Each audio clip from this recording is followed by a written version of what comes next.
32 برس قبل گلگت سے روانہ ہونے والی پرواز جسے آسمان کھا گیا یا زمین نکل گئی۔ نیلوفر ان کے شوہر ناصر الدین اور ان کی کم عمر بیٹی جو فلائٹ 404 پر سوار تھے۔ میرے والد اپنی زندگی کی آخری سانس تک اپنی بیٹی، داماد اور کم سن نواسی کو یاد کرتے رہتے تھے۔ اپنی زندگی میں انہوں نے ہمالیہ کے پہاڑوں سے لے کر افغانستان اور انڈیا کے ساتھ موجود پاکستان کی سرحدی علاقوں تک اس طیارے کے ملبے کو تلاش کرنے کے ناکام کوششیں کی جس میں یہ سب سوار تھے۔ جب گلگت کی رہائشی شاہد اقبال سے PIA کی بدقسمت فلائٹ 404 کے بارے میں سوال کیا گیا تو انہوں نے اس کا جواب کچھ یوں دیا: 25 اگست 1999 کی صبح لگ بھگ 7:30 بجے گلگت سے اسلام آباد کے لیے روانہ ہونے والی پاکستان انٹرنیشنل ایئر لائن کی فلائٹ نمبر 404 پر مسافروں اور عملے کے ارکان سمیت کل 54 افراد سوار تھے، جن میں 5 شیر خور بچے بھی تھے۔ اس فلائٹ کو گلگت سے روانہ ہوئے پورے 32 برس بیت چکے ہیں مگر یہ اب تک لاپتہ ہے۔ اس کے بارے میں کچھ معلوم نہیں ہو سکا کہ اس کے ساتھ کیا ہوا اور کن حالات میں حادثہ پیش آیا۔ حکام نے طیارے کے ملبے کو ڈھونڈنے کی طویل مگر ناکام کوششوں کے بعد اس فلائٹ پر سوار تمام افراد کو مردہ قرار دے دیا تھا۔ اسی فلائٹ پر سوار مسافروں میں عبدالرزاق ایڈوکیٹ کی بیٹی نیلوفر، ان کے شوہر ناصر الدین اور کم عمر نواسی بھی شامل تھے۔ عبدالرزاق کے بیٹے شاہد اقبال بتاتے ہیں کہ والد نے اپنی زندگی میں ذاتی طور پر بھی اس طیارے کو ڈھونڈنے کی بہت کوشش کی، کیونکہ وہ کہتے تھے کیا جہاز یا اس کا ملبہ سوئی ہے جو ڈھونڈنے والوں کو نظر نہیں آ رہا۔ عبدالرزاق کی کچھ عرصہ پہلے ہی وفات ہوئی ہے۔ اس طیارے پر سوار افراد میں 2 غیر ملکیوں اور 5 بچوں سمیت 49 مسافر جبکہ عملہ کے 5 ارکان سوار تھے۔ مسافر میں اکثریت کا تعلق گلگت بلتستان سے تھا۔ 2 غیر ملکی مسافروں میں فری لانس صحافی اور معلم ڈاکٹر رینا سڈرس اور پال میک گورین شامل تھے۔ شاہد اقبال طیارے میں سوار اپنی بہن نیلوفر سے 4 سال چھوٹے ہیں۔ وہ بتاتے ہیں بہنوئی ناصر الدین زرعی بینک گلگت میں مینیجر تھے۔ وہ اپنے ایک سینئر ساتھی آصف الدین کے ہمراہ اسلام آباد جا رہے تھے۔ اس طیارے میں آصف الدین کی بیگم اور بچے بھی موجود تھے۔ میں نے خود اپنے بہنوئی بہن اور کم عمر بانجی کو ایئرپورٹ چھوڑا تھا۔ وہاں پر آصف الدین کا خاندان بھی موجود تھا۔ دونوں خاندان ایئرپورٹ پر گپ شپ کر رہے تھے۔ جب جہاز ٹیک آف کر گیا تو میں واپس گھر آ گیا۔ کوئی 1.5 گھنٹے بعد جب ہم لوگوں نے پتہ کرنا چاہا کہ وہ خیر و عافیت سے اسلام آباد پہنچ گئے ہیں تو بتایا گیا کہ طیارے ہی کو لاپتہ قرار دے دیا گیا ہے۔ یہ خبر سن کر ہم پر تو جیسے قیامت ہی ٹوٹ پڑی تھی۔ فلائٹ نمبر 404 کی ایسی ہی کہانی کئی خاندانوں کی ہے۔ گلگت کے رہائشی ظہور احمد راولپنڈی میں اپنا کاروبار کرتے ہیں۔ ان کے چھوٹے بھائی اعجاز احمد، ماموں زاد بھائی محمد ابراہیم اور بھائی کے دوست محمد عرفان بھی اسی طیارے میں سوار تھے۔ وہ بتاتے ہیں کہ میرا بھائی اسلام آباد کے H9 کالج میں انٹرمیڈیٹ کا طالب علم تھا۔ وہ چھٹیوں پر گھر آیا تھا اور اب چھٹیاں ختم ہونے کی تھی۔ ہمارا گھر ایئرپورٹ کے قریب ہی تھا۔ میں خود موٹر سائیکل پر اسے ایئرپورٹ چھوڑنے گیا تھا۔ میرے کزن محمد ابراہیم ہم سے پہلے ہی ایئرپورٹ پر پہنچ چکے تھے، جبکہ محمد عرفان سے ان کی ملاقات ایئرپورٹ پر ہی ہوئی تھی۔ ظہور احمد بتاتے ہیں کہ ان کے سامنے یہ تینوں دوست ہنستے کھیلتے جہاز میں سوار ہو گئے تھے۔ میں وہ منظر کئی سال بعد بھی نہیں بھول سکا ہوں کہ اس طرح تینوں نے جہاز میں سوار ہوتے ہوئے مجھے ہاتھ ہلا کر خدا حافظ کہا تھا۔ ظہور احمد کہتے ہیں کہ میری والدہ اس واقعے کے بعد ڈپریشن کا شکار ہو گئی تھی۔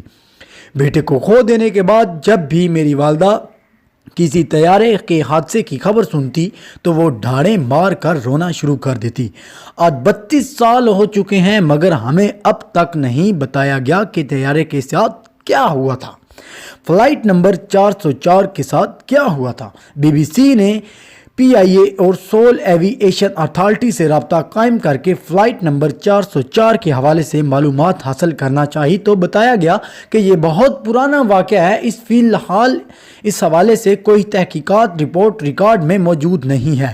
دونوں اداروں کے مطابق اس فلائٹ کے حوالے سے کوئی بھی معلومات فراہم کرنے سے قاصر ہیں۔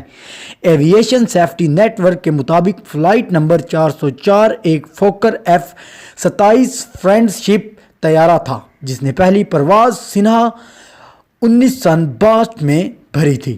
لاپتہ ہونے سے قبل یہ طیارہ مجموعی طور پر 44,500 گھنٹوں سے زائد پرواز مکمل کر چکا تھا۔ ایویشن سیفٹی نیٹ ورک کے مطابق اس طیارے نے گلگت سے 25 اگست 1999 بروز جمعہ 7:36 پر پرواز بھری تھی۔ 7:40 پر طیارے کے عملے کی جانب سے کنٹرول روم کو بتایا گیا کہ وہ توقع کر رہے ہیں کہ وہ 7:59 پر سطح سمندر 10,000 فٹ کی بلندی پر ہوں گے۔ عملے کی طرف سے کنٹرول روم کے ساتھ یہ آخری رابطہ تھا۔ اس دور میں میڈیا میں شائع ہونے والی چند رپورٹس کے مطابق طیارہ چند منٹ ہی فضا میں رہنے کے بعد غائب ہو گیا تھا۔ طیارے کی تلاش کا آپریشن۔ اخبار میں شائع ہونے والی ایک رپورٹ کے مطابق PIA کے ترجمان نے میڈیا کو بتایا تھا کہ طیارہ لاپتہ ہونے کے بعد پاکستان کے ہمالیہ کی پہاڑی سلسلے میں کم از کم 700 افراد جن میں مہم جو اور علاقے سے واقفیت رکھنے والے مقامی افراد بھی شامل تھے، طیارہ تلاش کرنے کے آپریشن میں حصہ لیا جو کئی روز جاری رہا۔ اس آپریشن میں پاکستان فضائیہ کے 4 ہیلی کاپٹرز، 2 C-130 اور PIA کے 2 طیارے نے ہمالیہ کے پہاڑی سلسلوں کے تلاشی کے آپریشن میں حصہ لیا۔ پاکستانی حکام کی درخواست پر انڈین ایئر فورس نے بھی اپنی حدود میں طیارے کے ملبے کو ڈھونڈنے کے لیے آپریشن کیا تھا۔ اس دور میں اس حوالے سے شائع ہونے والی خبروں کا جائزہ لیا جائے تو معلوم ہوتا ہے کہ تلاش کا کام زیادہ تر دنیا کے دشوار ترین پہاڑی نانگا پربت اور اس کے ارد گرد کیا گیا تھا۔ اس وقت نانگا پربت پر موجود 2 برطانوی مہم جوؤں نے میڈیا کو بتایا تھا کہ انہوں نے نانگا پربت پر انتہائی نچلی پرواز کرتے ہوئے ایک طیارے کو دیکھا تھا۔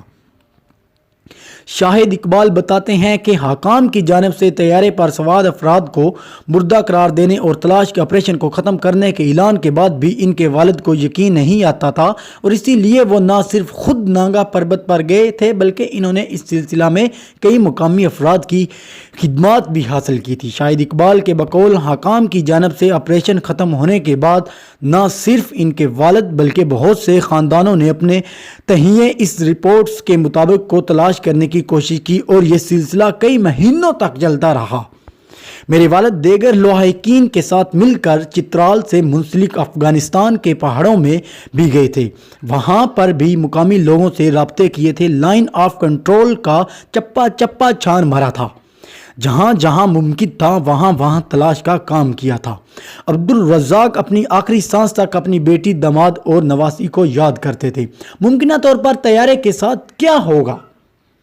پاکستان ایئر فورس کے ساتھ سابق فلائنگ افسر سردار فدا حسین کے مطابق مذکورہ حادثے سے متعلق کچھ بھی یقین سے نہیں کہا جا سکتا کہ کیا ہوا ہوگا۔ فدا حسین نے عراق کے قومی ایئر لائن کے لیے بطور مشیر کام کر چکے ہیں۔ انہوں نے کہا کہ جس زمانے میں یہ حادثہ پیش آیا تھا اس وقت ٹیکنالوجی اتنی جدید نہ تھی کہ جہاز کے ملبے کی ایک مشکل علاقے میں نشاندہی ہو سکے۔ اب صرف امکانات ہی پر بات ہو سکتی ہے کیونکہ نہ تو ملبہ ملا اور نہ ہی بلیک باکس۔ فدا حسین کہتے ہیں کہ طیارے کا کنٹرول روم سے جو آخری رابطہ ہوا تھا وہ معمول کا رابطہ تھا۔ دنیا بھر میں ہر فلائٹ کے اڑان بھرنے کے فوراً بعد اس طرح کے رابطے ہوتے ہیں۔ یہ بالکل معمول کی کارروائی تھی جس سے کچھ بھی اخذ کرنا ممکن نہیں ہے۔ تاہم یہ ضرور کہا جا سکتا ہے کہ جب طیارے نے پرواز بھری تو شاید سب ٹھیک تھا۔ سردار فدا حسین کے مطابق پہلے رابطے کے بعد کوئی رابطہ نہیں ہوا۔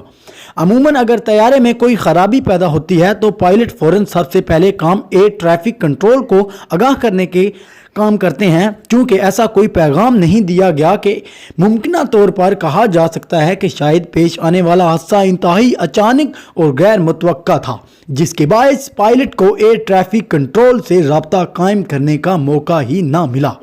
یہ بھی ممکنات میں سے ہے کہ جہاز کا مواصلاتی نظام ہی فیل ہو گیا ہو، جس کے باعث رابطہ کرنا ممکن ہی نہ رہا ہو۔ فدا حسین کہتے ہیں کہ اگر اس زمانے کی کچھ شواہد اکٹھے کیے جاتے یا کوئی تحقیقات رپورٹ موجود ہوتی جس میں کوئی اشارہ یا ثبوت دستیاب ہوتا تو اس کی بنیاد پر آج کے دور میں جدید ٹیکنالوجی سے تلاش کے عمل کو بڑھانے کی کوئی توقع بھی ہوتی، مگر اب یہ ناممکن ہے۔ ان کا کہنا تھا کہ نانگا پربت کے گلیشیئر اور برف پر طیارہ تلاش کرنا آسان نہیں رہا ہوگا۔ ظہور بتاتے ہیں کہ طیارہ لاپتہ ہونے کی اطلاع ملتے ہی ہم سب لوگ گلگت ایئرپورٹس پہنچ گئے تھے۔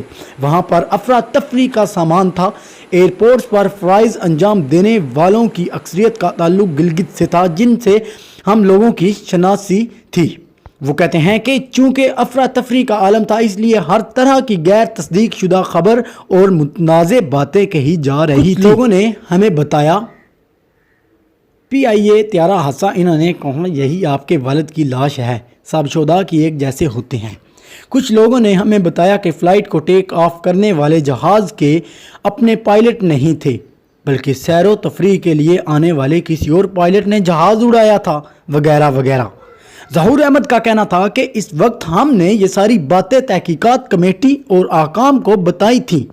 مجھے نہیں پتا، مگر اس وقت بھی ہم لوگ محسوس کر رہے تھے کہ حکام اور تحقیقاتی کمیٹی کا رویہ کچھ بہتر نہیں تھا۔ وہ ہماری کسی بھی بات پر توجہ ہی نہیں دیتے تھے۔